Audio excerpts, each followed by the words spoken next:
Këngëtarja e mirënjohur Alida Hisku ishte ftuar në emisionin Se luan topi.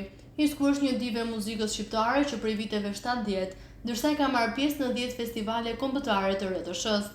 Ajo rrëfeu për herë të parë ndarjen nga bashkëshorti, pasi regjimi komunist e la në arrest shtëpie.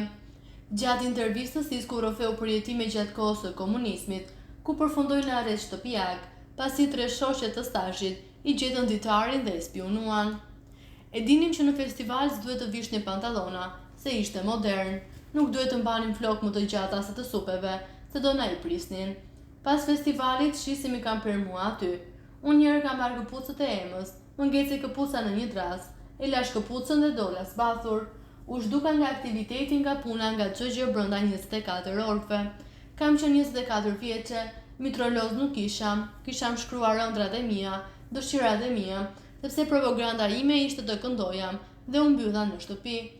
Më hante një padrejtësi në vetvete, shpresa, madje se në më sot nesër do të dalësh prap, sta këngëtarja e mirënjohur. A ishte dënimi që u bë shkak për ndarjen nga bashkëshorti? Hisku ka thënë pak a shumë. Këtë temë nuk e kam analizuar fare, kisham 2 fëmijë, u mora me ta, sepse duhet i vësh pllakën një diçkaje që të veprosh në një shkallë më të lartë të jetës. Po do rriam të analizojam, do arrijam të harrojam fëmijët, njësa punët në shtyp shkronjë.